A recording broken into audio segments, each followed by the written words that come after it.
I've got an idea for one of the episodes, but I didn't want to do it this week. We got all the things.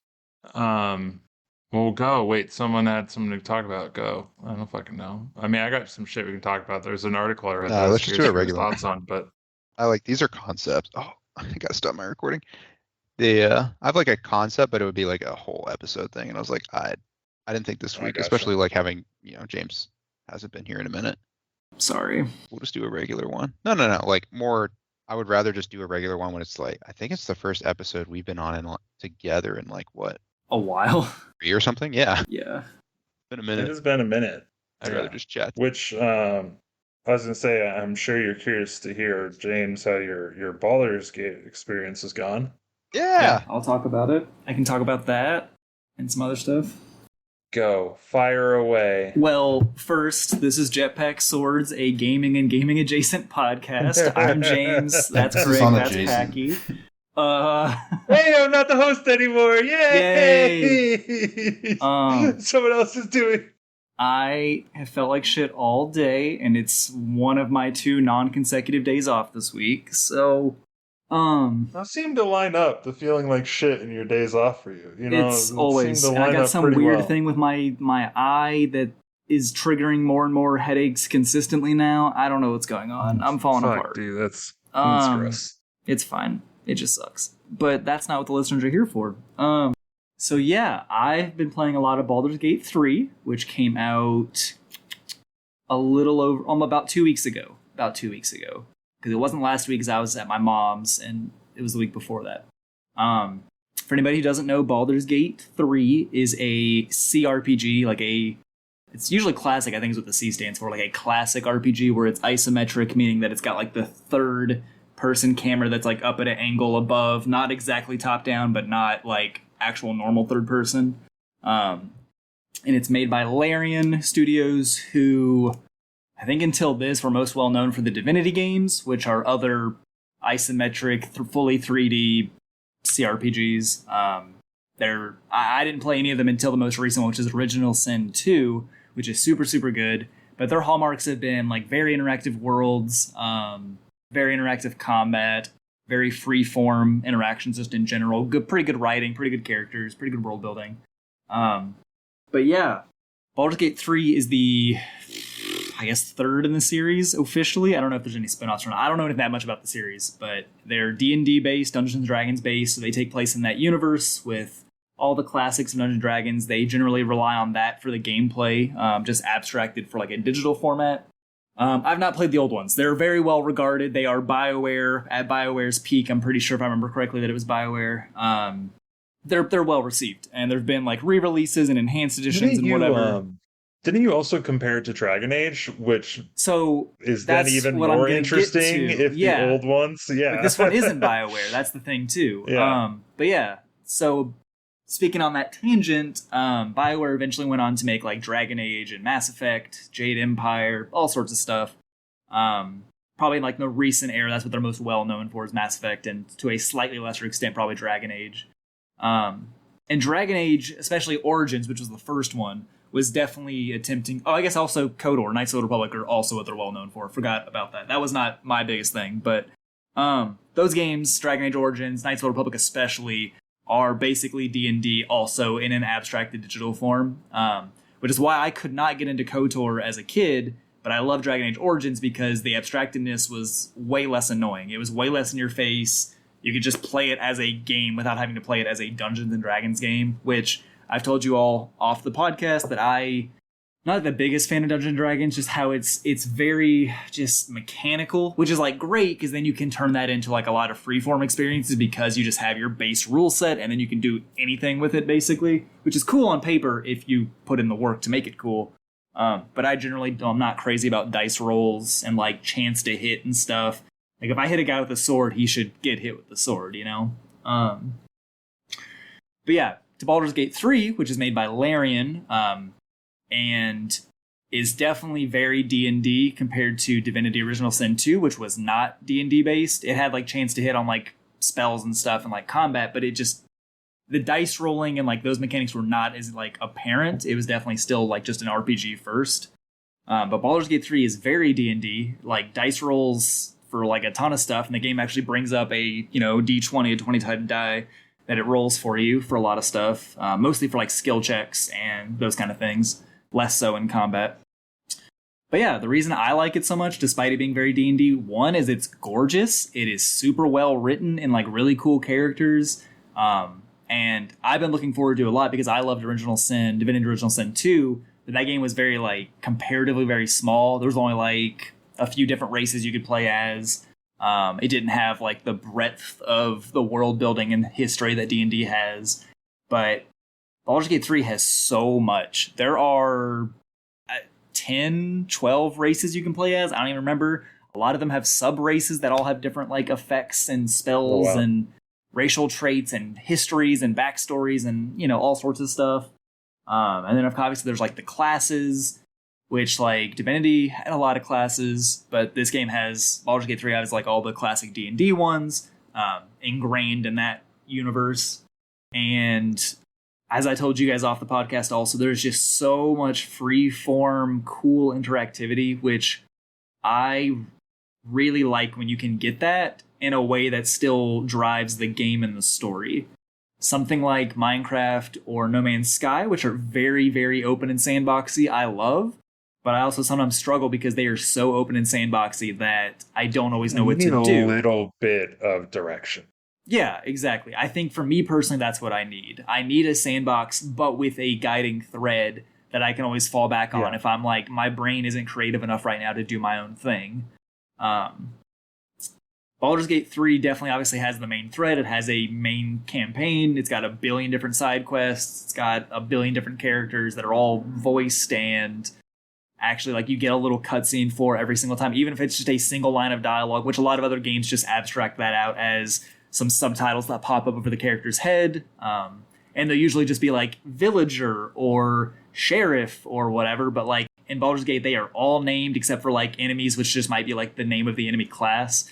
But even then, a lot of times the enemies are still like named characters that you could have talked to potentially. And the freeformness... Is everything predetermined? Like, is everything pre-written? I believe so. Okay. So like I think that like everything is already like established. It just depends on like what your character does and what their background is. That'll like give you different options, which like a lot of RPGs have that. Like Mass Effect, if you chose the war hero origin, you're gonna have different dialogue and scenes than if you had chosen the slaver like victim. I can't remember what it was called, but the whatever the other ones were. So like Baldur's Gate 3 has that a lot for like your racial backgrounds, right? Like there are thousands of years of history in, Dungeons and Dragons in the background of everything.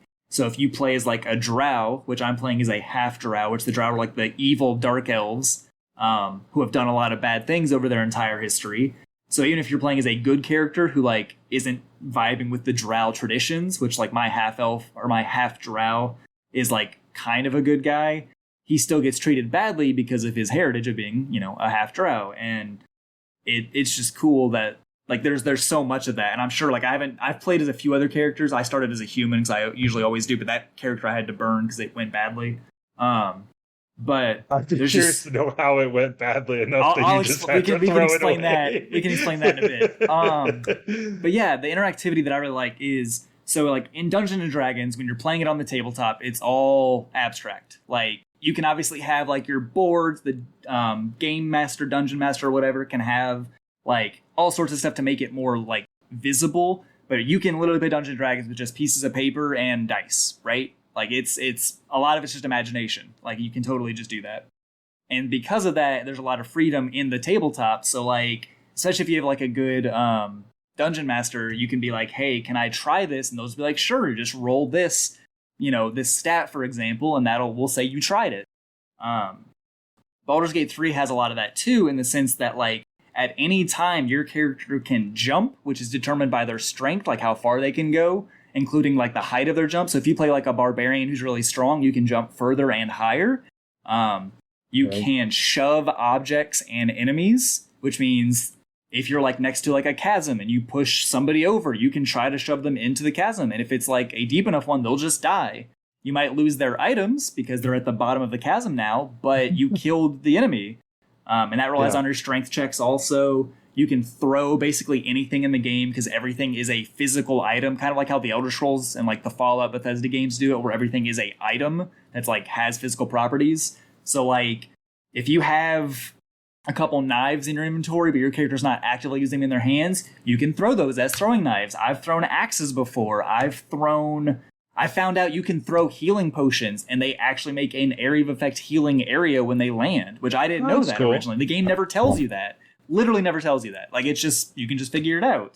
I told you guys, again, off the air, that like you can throw other characters. If you are a strong barbarian character and you have like a halfling whatever in your like party, you can pick them up and throw them at your enemies. You can pick up other enemies and throw them at enemies. You can pick up enemies and throw them off cliffs. Whatever you want to do. That's so good. If somebody's not That's strong enough to fantastic. jump somewhere, you could pick them up and throw them up to that like higher area.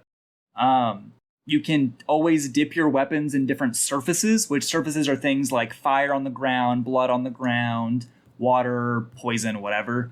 And if you dip your weapon like in fire, for example, it becomes a fire weapon. So one of the tips I keep seeing, like, because the developers have like already given out some tips, because the game is very difficult, or it can be, because it's all dice rolls, you know, chance to hit and stuff. So especially early on the normal, or there's 3 difficulties. So if you're on normal or the hard difficulty, it is definitely challenging. Like, you don't have a lot of health early on, and enemies hit hard.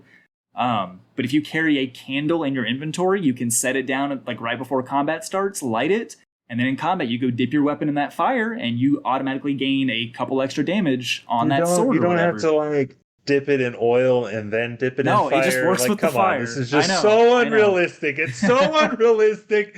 F-, terrible game, absolutely unplayable. It's just really good. It does sound pretty great. Like, all the surfaces stuff is cool, which like Divinity had the surface system too, which is why I liked Divinity so much when I first saw it. Is like, one, there was a lot of freedom in that game too, but I had not seen a game where you can actively make those kind of surfaces, and like the way you do spells will react with the world differently. So like if you shoot a lightning bolt at a bunch of water, it'll electrify it, which like Divinity had that, and obviously Baldur's Gate does also. It's just really, really cool. And like the way you use spells can do different things. So like if you have the ability to teleport, whether that's as a like infinite use spell, which are called cantrips in D&D and Baldur's Gate, or if you have like one of your bigger spells that are like limited use. But if you're able to teleport, you can obviously use that in combat, or you could use that as just a utility spell out in the world. Like talking to animals is a big thing. Divinity had that also. Like if you want to progress some quests and you didn't know what to do, maybe you should try to figure out how to talk to the animals, and then maybe they know something that you don't. Which is really cool. Like you can talk to the dead. So like if you happen to kill a named character by accident, or if they got killed by something else, by like another character. Oh, you just cast the you raised cast the dead spell, which in yeah. Divinity was like didn't have any limits on it. Like you couldn't talk to every like corpse. It usually was like the named characters, but there wasn't a limit. But Baldur's Gate 3, you can only ask them 5 questions, and there's a lot of questions the game gives you depending on the character. So you have to like pick and choose what information you might need. So like the example I told you guys that I thought was like really cool is 2 of my party members had a disagreement, and one of them killed the other one. And I wasn't like too broken up about it because she wasn't like my favorite character, but her race that she is, which I don't know if Larian, there's no way Larian made it up. It had to have been part of like D&D already. Like I'm not super up to date with like D&D's world or anything. But anyway, the race that she was is like very important to the story. And so I was like, maybe she's got information that like might help my like the rest of the party now that she's dead. So I just raised her up in the middle of the camp and asked her the 5 questions. And I was like, this is kind of fucked up, but I'm playing a like semi-evil gray character. So I was like, you know what? She's already dead. So like, what difference does it make? But yeah, it's just, it is very, very good. Very, very open. I've got like 29 hours on it, I think, across mostly on this one character that I'm playing now, but across some other characters too. And I don't even know how far like I actually am into the story. Like just, I got down to, you guys haven't played Elden Ring, but when you first get into the underground in Elden Ring, or Elden Ring has a lot of it where you get to an area and you just see the expansiveness of the world in front of you. You're like, oh, there's no way the world's going to be this big. And then you crest a hill or you go underground for the first time and it just keeps going. I've had that experience in Baldur's Gate 3 already, where like I first got to the Underdark, awesome. Which is like the underground. And I like looked into the distance and there was so much. And I was like, I know for a fact I can go to like a lot of those places. It's definitely not as open as like Skyrim. It's definitely more focused than that. But there is, and because of like all the jumping and like teleporting and stuff you can do, it's so vertical too. Like there's so much height, and they play that really well with just like the visuals, but also like the gameplay spaces. I mean, I had high hopes because like I think Larian like knocked it out of the park with Divinity, but it is so good, and it's such a big game. It's crazy to me.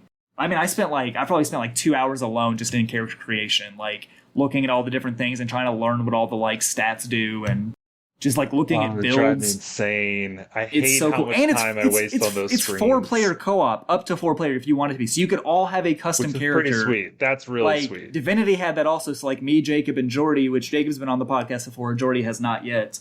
But we played through Divinity together, and it was fucking stupid because we were all just like backstabbing each other and being dumb, and it was great. I remember there was one in Divinity, because like in Divinity specifically, stealth and like pickpocketing and like all the rogue skills are really powerful. And if you pickpocket an NPC, they'll like pat their pockets, traditional like mime action, just being like, oh, I lost something. And then they'll look around them and try to blame whoever's nearby. So I remember at me as the dwarf rogue in our party in Divinity pickpocketing and like getting us really useful items and spells. But Jordy would always end up trying to follow me. And so he'd be the person next that the NPC would see. And he would get him like, they would try to arrest him or get mad at him and all sorts of stuff. Me and Jacob and Jordy haven't had a chance to play Baldur's Gate together yet, but it's going to be fun when we finally get to it because there's so much more diversity. It's crazy. Sounds pretty sweet. Have you I'm curious. So you mentioned the Raising the Dead spell. Yes. Have you watched the? So my Dungeons and Dragons experience is also very non-existent, like less so than yours. Yeah. It exists of the community episodes, which by the way, like those are fantastic episodes. So good. And if you all haven't watched Community, you should watch Community. And if you don't want to watch Community, but you like Dungeons and Dragons, just go watch those 2 episodes only because there's 2 of them and they're both fantastic. And then that combined with the classic green text of the dude turns into the bear or some shit. I don't even fucking remember. It's been so long. And then most recently, the D&D movie. And I'm curious, have you all seen the D&D movie? No. I heard D&D. It's a fun movie. I've heard it's pretty fun. Yeah, I heard it's like more of just a fun action movie. I don't know. I think my brother watched it and he also enjoyed it. And he like plays D&D somewhat regularly, not like a ton, but like, enough. And so I don't know. I thought it was enjoyable. And the reason I call it out is there's a scene there where they raise dead and they have a limited number of questions to ask the people, right? And so I was like, oh, hey, look, it's like clearly from the actual fucking thing instead of just like something they made up for the movie, right? Like, and so it's just kind of cool to see that comparison there. All in all, though, it does sound pretty good. I don't know. It's very, very, very good. I heard leveling up is more fun than it is in other games because you like actually unlock a fair bit of shit every time you unlock. I mean, yeah, it's just like, the tabletop where every time you level up, like, I think that's something that's very different about D&D's mechanics. Like, when you play something like Skyrim, like, you're going to level up like 60 times. And so like the individual levels don't feel as significant always. D&D and Baldur's Gate 3 by extension, you level up way less. Like a level 5 character is like the equivalent of like a level 15, 20, 30 in something like Skyrim, but those level ups are like significant and like usual, because usually you get like some new passives that your character just has, and depending on your class, you might get more spells or more spell slots or some other stuff. I don't know. I'm not super familiar with like all the obvious like mechanics, but just from playing Baldur's Gate 3, like, and leveling up the like the party members, because like they're all different classes also, and just seeing like what they get with each one, you definitely like get significant bonuses as you level up for sure. It seems like they've captured people's favorite parts. I would say so. It's really good. Like character customization is deep, and it also matters. There's storytelling. I get stressed because a lot of games, like, some set piece will happen and it's just a set piece for the background. Like it's supposed to be intense in that moment, but like, let's say you're in a burning castle in like Dragon Age, like you can sit there and do other, like you can go loot the room and like nothing's gonna happen, right? Like there's no timeline ticking down. Baldur's Gate 3, sometimes to my frustration, in certain areas definitely has a timeline ticking down. I found a burning town pretty early on that had just been attacked by a bunch of like evil drow and like goblins. And the characters who were still alive were like, we need to get into this house and save like these other characters that are inside the burning structure. And I was like, okay, like I've got some time to like make a plan. And by the time I had a plan, I did not have enough time to go in there and save those people. That fire spread quick. And I reloaded like cool 5 times to try like, to play it out differently world. to save as many people as possible. It was stressful. Damn.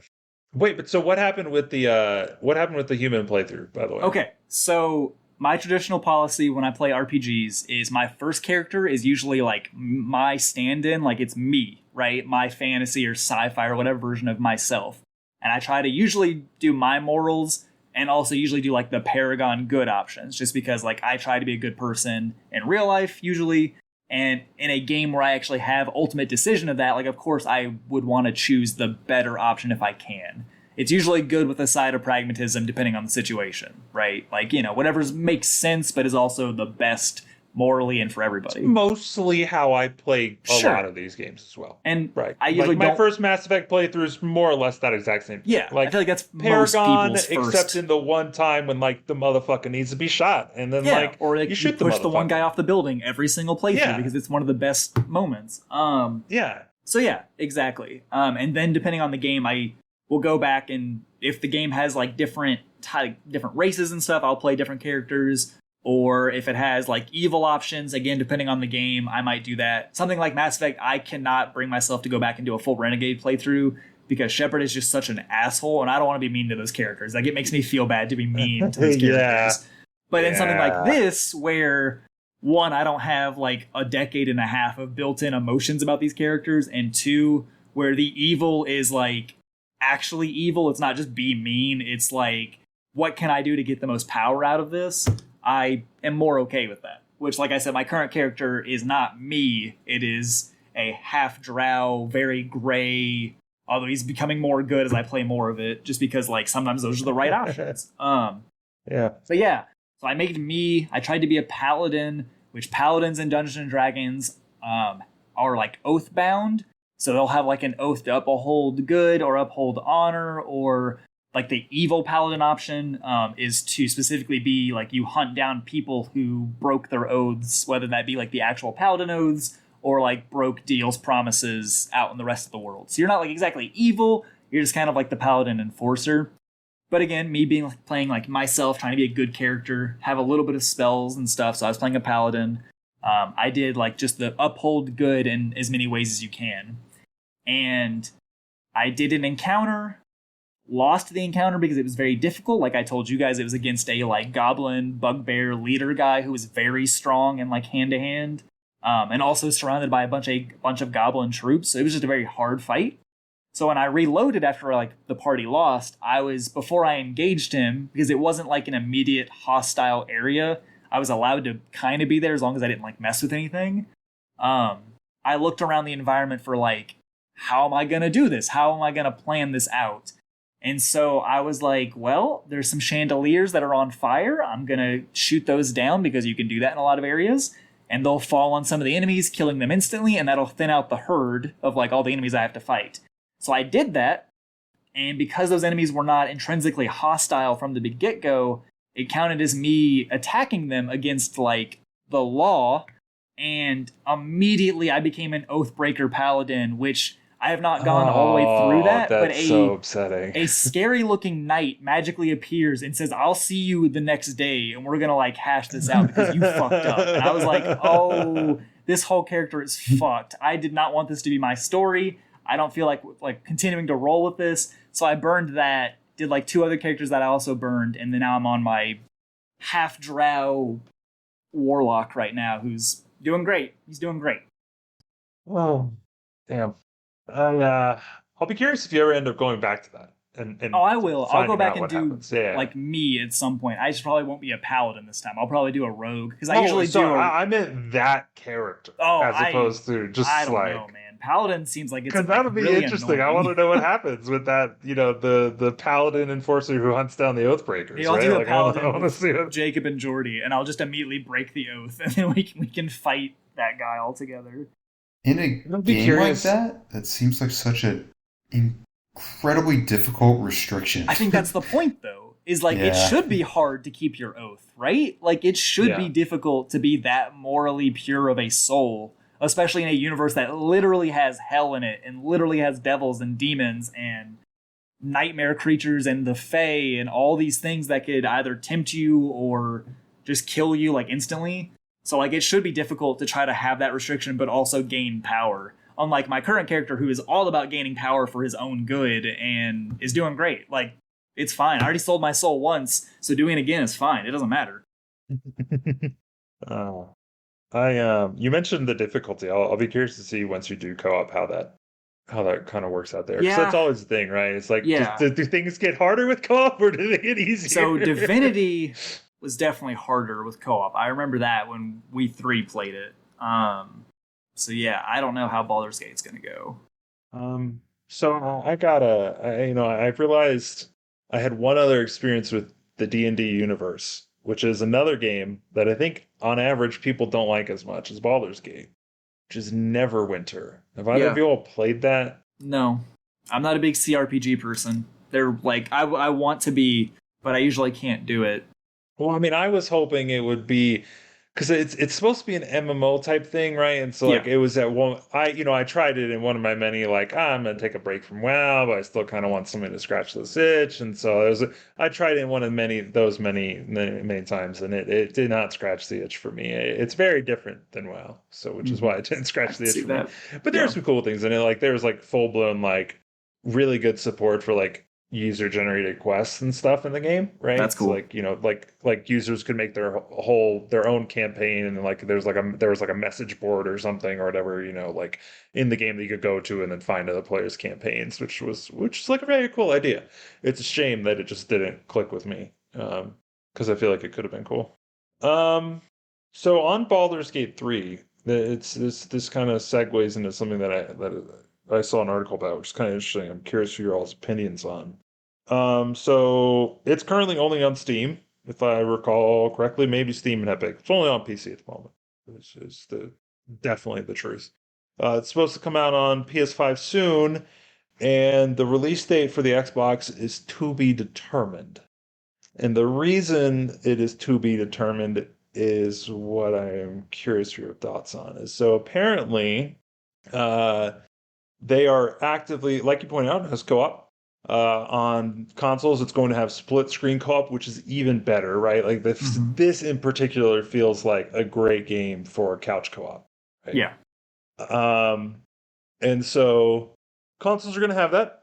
And theoretically, supposedly, the developer said that they are working to get it working on Series S at the moment. And for everybody should know by now, Microsoft has two current gen consoles, the Series X and the Series S. One of them is powerful like the PS5, and the other is less powerful, but still is a solid state drive, still is a good CPU. It's really just, I mean, the CPU is not quite as strong, but it's good enough, and the GPU is really where it suffers, right? Like that's the big gap. And it's also digital, and so and the prices of those are like 300 and 500, right? So it's very much the like budget entry option. And developers Larian said, we're working on getting couch co-op, working on Series S, because apparently, and this is where this is the interesting part, apparently Microsoft has a clause or something that says you cannot launch a game on Series S that doesn't have feature parity with Series X. Right? Like they want the only difference to be performance or fidelity, not an actual feature of the game. And so it kind of poses this interesting question of like, is that even a good fucking policy? Right? Because like in some ways it's like, shouldn't they just release the game and it has couch co-op on Series X but not Series S, and like the game gets out sooner? Like because the fact that like the release date isn't even set, because it's literally just like they're working on it and who knows when it's going to be done. And the other note here is like Microsoft's supposedly helping them out, right? Like they're getting support from the company to like help make this possible, help optimize the game, yada yada yada. But still, it's being essentially delayed on a platform because of this parity requirement between these two vastly different machines. And so I don't know. I'm kind of curious your all's thought on like, is that a good requirement to have? I think it's a good requirement to have. I just think they've never been in the spot. Where it mattered. Because, like, it's just old gen versus new gen, and I think for, like, your typical person, they just don't want to get in a position where, like, somebody's Well, it's buying not a even old game. gen versus new gen. It's just new gen A That's how they versus new gen divide up Pro. games. Like, it's always been old gen, new gen. There's never divisions within a current gen as to what works for Gotcha. what Okay, console. I understand. Like, Yeah, that yeah, would yeah. be very new if they started allowing that. And I think it's just kind of one of those. You can see where the problems would start to arise if you start to allow that. Yeah. Well, and arguably, like this same thing could have happened in the last gen, right? Like, Exactly. like we had the PS4 and the PS4 Pro, and we had the Xbox One and the Xbox One X, both of which were much closer in power than like the Series S and the Series X. But they were still like a pretty big gap, to the point where like you could easily see a developer wanting to ship a feature on only the Pro version of it and not the base version of it.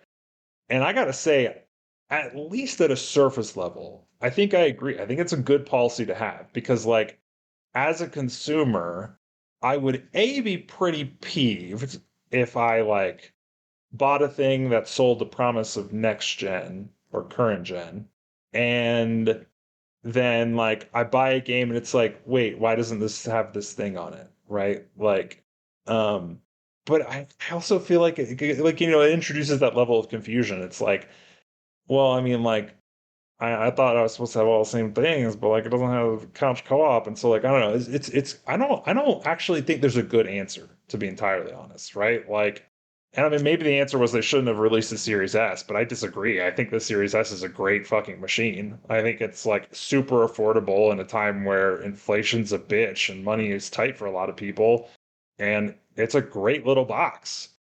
So I don't think they shouldn't have. Introducing something to console gaming that's always existed in PC gaming, and it does finally allow, like, it allows people to continue buying consoles when the hardware was only getting more expensive to compete at the highest end. Um, but yeah, at the same time, we're always going to talk about it as like the digital console and the physical console. At least Microsoft is. It's never ever going to be the like low performance console versus the high performance console because of the optics for the people who bought the Series S. Like, it is entirely Well, I don't that. even know if that's true. I kind No, of think Microsoft is like, never going to want you to think like you bought the less good next gen console. They want it to be the digital one well, versus the I, physical I- one. I've seen the pitch of the Series S is the 1080p machine and the Series X is the 4K machine, and that's the only difference. If you don't have a 4K TV and you don't care about getting a 4K TV, then here you go, save $200, right? Like, is kind of the pitch I've seen as well.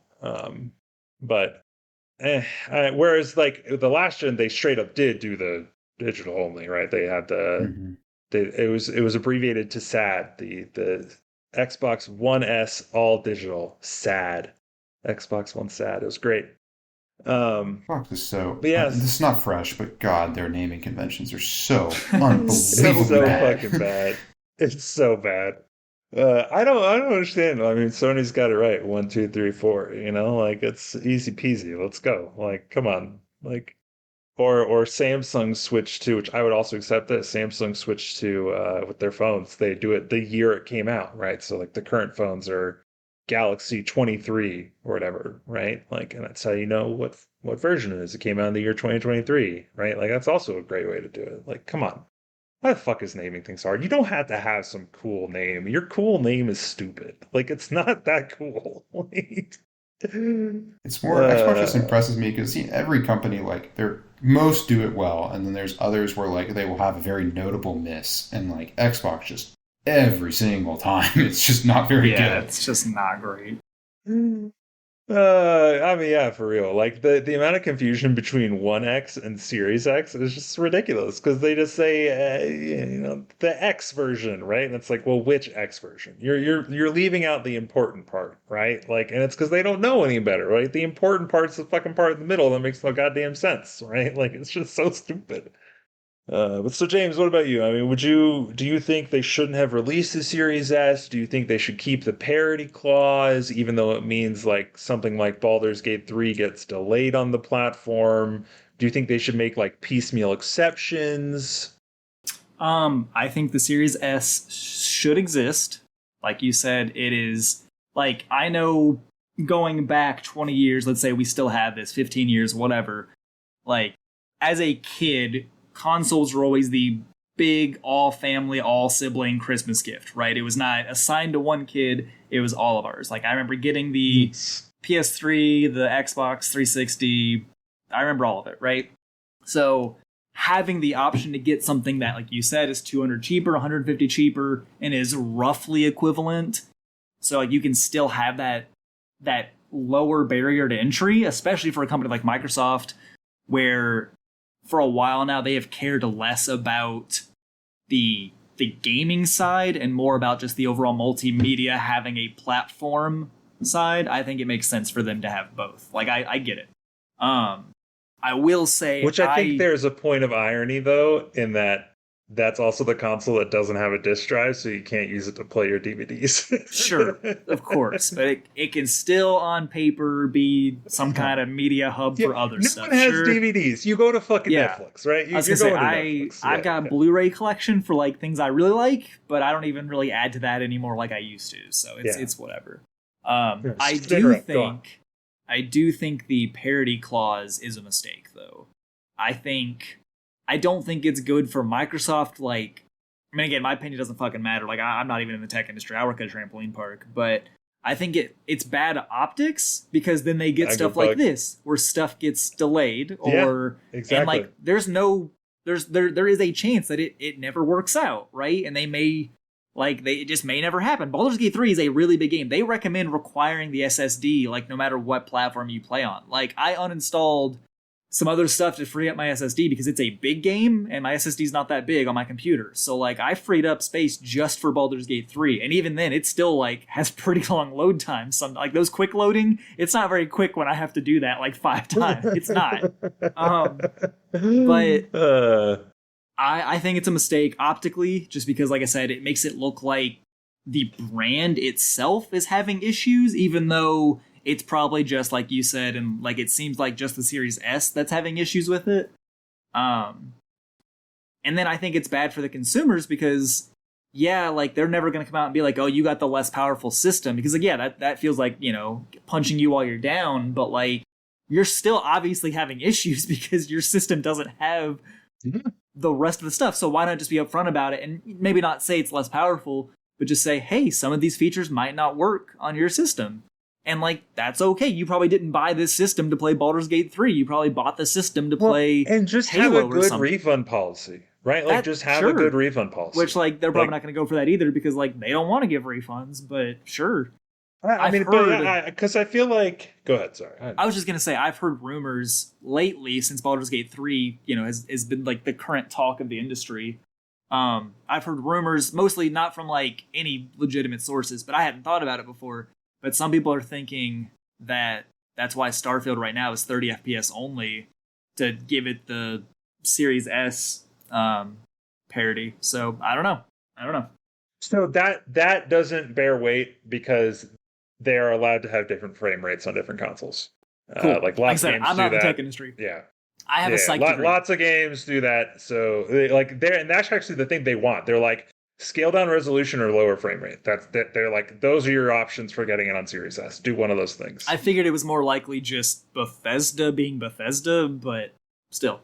I think it's that one. They're I'm running sure it's on a just fucking that one. Because Starfield is still engine. It's still running on that same engine, which blows my mind that Bethesda has not made a new engine for their new IP. But whatever. They're used to it. They know how it works. I get it. It's fine. Wait, is Starfield on the old engine? Yes! It's on the same one that all of their things have been since fucking Oblivion and Fallout 3, and maybe even older. That's why you should be really excited for all of the bugs coming your way. Oh, I can't. I'm extremely excited for Starfield. So fucking buggy. I've already got Armored Core pre-ordered on my PlayStation, and I specifically did Armored Core on my PlayStation, even though I had a gift card to get it cheaper on my Xbox, because I can't have Armored Core and Starfield on the same console because then I'm just never using my PlayStation. So I got Armored Core on the PlayStation. The other one needs to get some which use, is traditionally you know? a PlayStation franchise anyway. And it'll probably have hopefully cool haptics. I hope it does at least. And then I'm going to get Starfield on the Xbox. So it's fine. Actually, you need to be my guinea pig for that. I want to know. I totally forgot about the haptic side. Because I hope it does. There's no guarantee, obviously. It's up to the developers. But I'm hoping it has cool haptics. It certainly is. Elden Ring does not. It feels like a good opportunity for it, though. But Elden Ring is also not. I don't think it's solely a. Actually, it might be. I can't remember if Elden Ring's exclusive to the current gen or not. Let's look up Armored Core. Is Armored Core exclusive? I have no idea. I don't know either. I'll look it up. Keep talking. No, but I was going to say. So you mentioned Starfield, though. It is not. I think the better so example definitely not getting haptics. of. Oh, okay.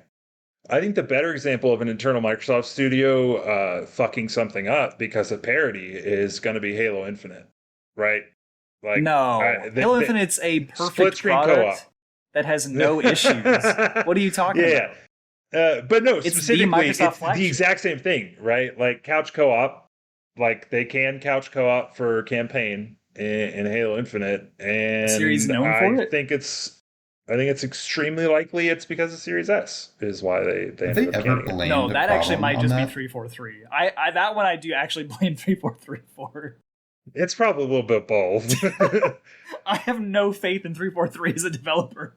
That and the last gen, right? Like that game just shouldn't have been on the last gen, right? Like, no, there's so much now that should not be on last gen. Like the shortages in consoles don't exist anymore. I know money's tight for everybody. Like present company included, but that's why the Series S is great. I know. Still $300, man. That's a lot of money. Absolutely. Yeah, but like GameStop will take your trade in, and like you don't have to buy new controllers. The controllers work, right? Like, I feel like I don't know. Plus, you just wait for it to buy on sale. You buy it on some bullshit TikTok thing that's like $200 instead of $300. If any listeners are interested, I did actually. The reason I mentioned the TikTok bullshit is because I saw a thing that like you get the PS5 on TikTok for like $400 right now or some shit, or maybe it was probably a couple days ago. Don't use TikTok. TikTok's garbage. TikTok's fucking trash. Please don't go there. Tell my girlfriend, please get off of it. I was gonna say we are the dinosaurs here. The majority. It is the most popular social media. It's so bad for you. It's so bad for you, and I say this as somebody who has recently become addicted to YouTube Shorts, and that's how I know TikTok is bad for you. They're so bad. Just a different flavor of TikTok. You cannot miss out on TikTok. I think we should burn social media to the ground.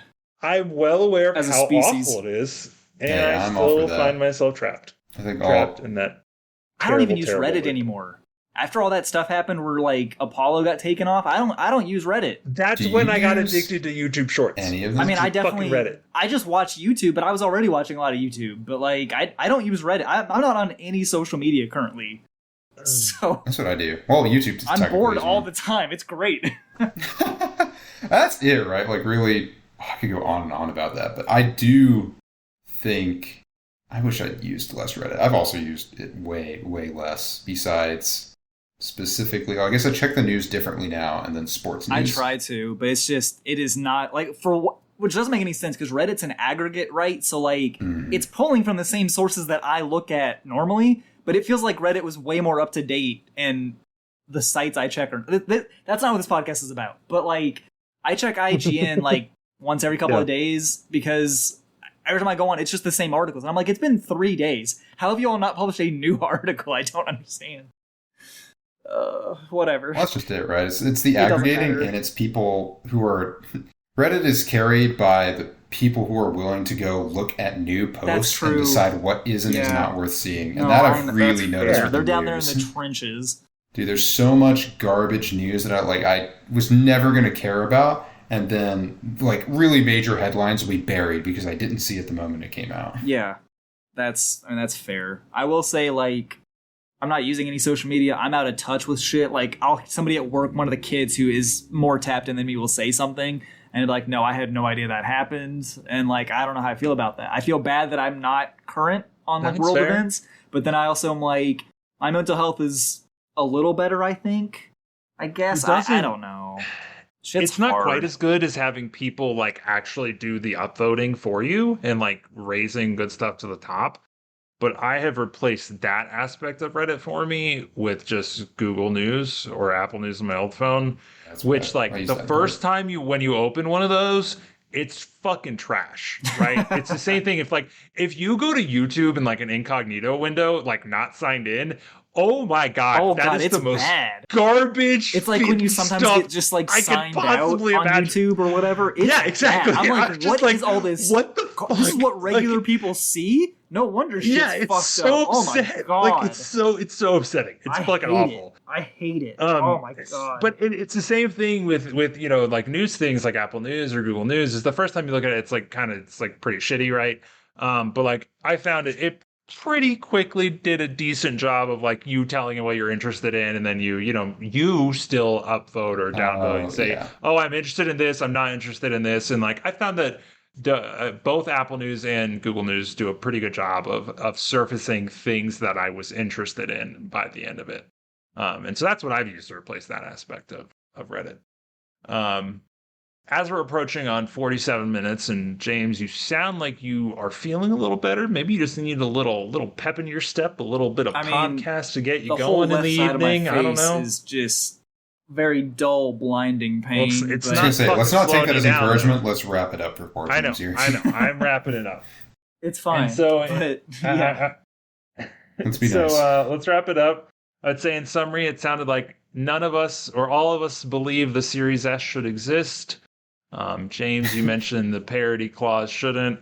I think I'm inclined to say it should exist, but they should be willing to give exceptions, and they should be willing to give refunds if somebody buys a game and then it turns out, oh, I bought it for this thing and it doesn't work on my device. They should be more than willing to give a refund I feel for like that thing. the Steam policy system should be the like current shining de facto example norm. in digital Yeah, 100%. sales. Like that, and I know why it's not. I understand like from a corporate perspective, but like man, it sucks. Steam doesn't. The other options do. Steam's is good. Yeah.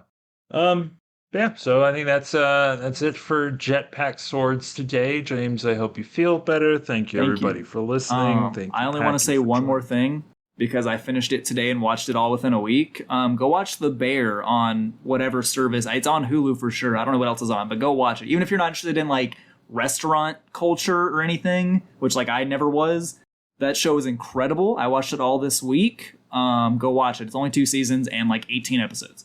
Well, on that note, I watched Oppenheimer and it was pretty good. Oh, it's pretty good. It's- It's way longer than it needs to be, but it's good.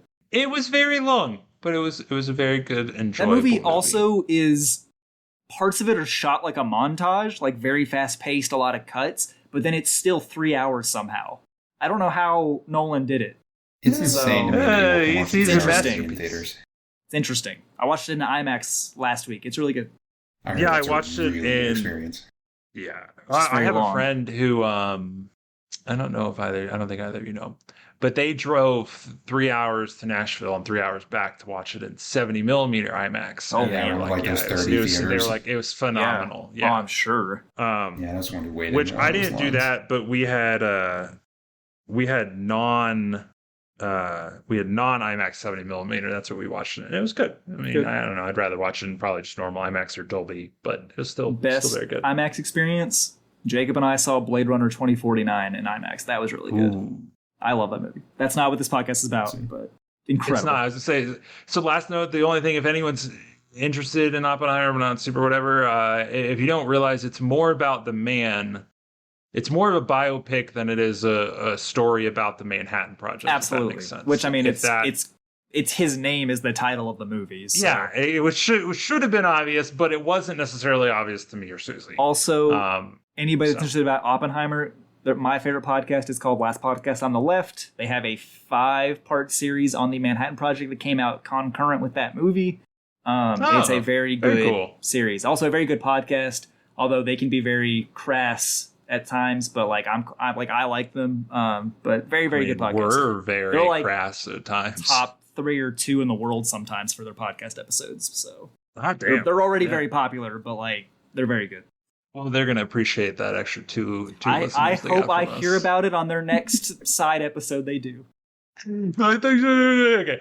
Bye, everybody. Thanks for listening. Have a good night. Thank you. Bye.